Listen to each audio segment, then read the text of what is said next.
In the spring of 1199, a single crossbow bolt changed the balance of power in medieval Europe. It struck Richard I of England, Richard the Lionheart, one of the most feared warriors of his age. The bolt did not kill him instantly. Instead, it lodged in his shoulder during a minor siege in the Limousin region of France. Days later, infection set in. The king died slowly, painfully, and unexpectedly. And when Richard died, the man blamed for his death did not simply face execution. He was flayed alive. His name was Pierre Basile, sometimes called Bertrand de Gourdon in later chronicles, a relatively obscure defender of a small fortress who became the target of one of the most brutal punishments recorded in medieval Western Europe. Keep your eyes on that tower. We watch, Your Majesty. This is not just a story about cruelty. It is a story about royal vengeance, symbolic punishment, and the terrifying message medieval kings sent when their authority was challenged. The siege of Châlus, Richard the Lionheart was not fighting a great war when he was wounded. He was suppressing rebellion. The castle of Châlus in the Limousin was a modest stronghold held by a local noble family accused of withholding treasure from the king. Richard, returning from crusade and captivity, was reasserting control over his French territories. The siege should have been routine. But during the fighting, a crossbowman on the walls fired a shot that pierced Richard's armor. Chroniclers disagree on whether it was deliberate targeting or chance. What they agree on is the result. The king was wounded by a low-status defender, not a rival monarch or noble knight. In medieval political culture, this mattered enormously.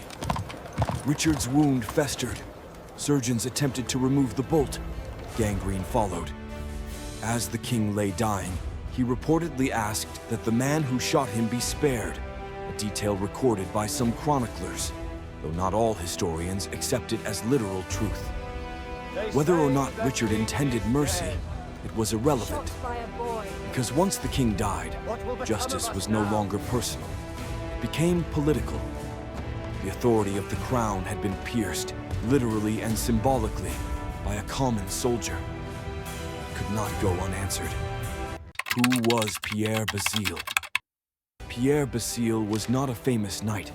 He was likely a local defender, possibly a mercenary or retainer, tasked with holding the walls. Medieval sources describe him variously as a crossbowman or arbalester. What mattered was not his rank, but his action. He had killed a king. In medieval Europe, regicide, even accidental, was treated as an existential threat to order. Kings ruled by divine right. To kill one was to challenge the hierarchy of heaven and earth. And so Pierre Basile became more than a man. He became an example. Why flaying? Execution alone was not enough. Pierre Basile was flayed alive, then executed. Accounts differ on whether death followed immediately or later. What matters is the method. Flaying was rare in Western Europe. It was not a standard punishment. It was reserved for crimes seen as cosmic violations, treason against the crown, betrayal of sacred authority, or acts that demanded symbolic annihilation. Flaying removed the skin, the boundary between the self and the world. In medieval thought, this was profound. To strip a man of his skin was to strip him of identity, honor, protection, humanity. It was punishment designed not just to kill, but to erase. Pierre Basile's death was not private. Secure the bindings! Chroniclers emphasize that it was carried out publicly, with the clear intent of sending a warning. The message was simple. Even the lowest man who strikes the highest authority will suffer beyond death. This was not justice as we understand it today. It was theater. A king had died from a crossbow bolt, a weapon already associated with social disruption. Crossbows could kill armored knights, They blurred the line between noble and commoner on the battlefield. The church itself had condemned their use against Christians. Pierre Basile represented that fear, and his punishment addressed it. The politics of vengeance. Richard the Lionheart's death left a power vacuum. His brother John would inherit the throne, a reign marked by instability and loss of territory. The Angevin Empire was already weakening. In that context, royal vengeance mattered more than mercy. To allow the king's killer to die quickly, or worse, live, would signal weakness. It would invite rebellion. It would suggest that kings could be killed without consequence. Flaying closed that door. It reminded everyone watching that royal blood demanded an extraordinary price. Medieval writers did not dwell on Pierre Basile's suffering for shock value. Instead, they framed it as inevitable. Order had been restored, balance reasserted. The moral lesson was clear. Hierarchy must be maintained at all costs. Yet even in these sources, there is an undercurrent of discomfort. The brutality is reported, not celebrated. The act is described, not glorified.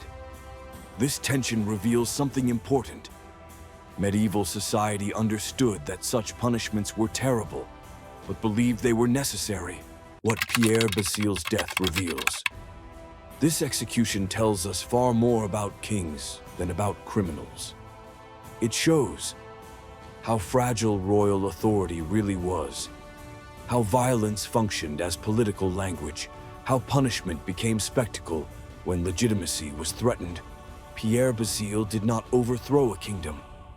He exposed how terrified power was of appearing vulnerable. Pierre Basile is remembered not because of who he was, but because of what his death symbolized.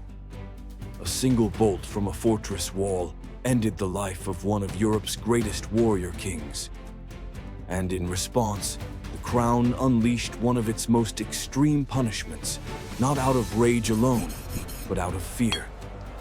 Fear that kings could bleed, fear that authority could be pierced, fear that even the smallest hand could change history. And so Pierre Basile was flayed alive, not simply to punish a man, but to stitch power back together with terror. If this story made you rethink how medieval justice really worked, let me know in the comments. And if you want more deep, unsanitized history, where punishment, power, and symbolism collide, make sure to subscribe. Because some executions weren't meant to deliver justice, they were meant to hold the world in place.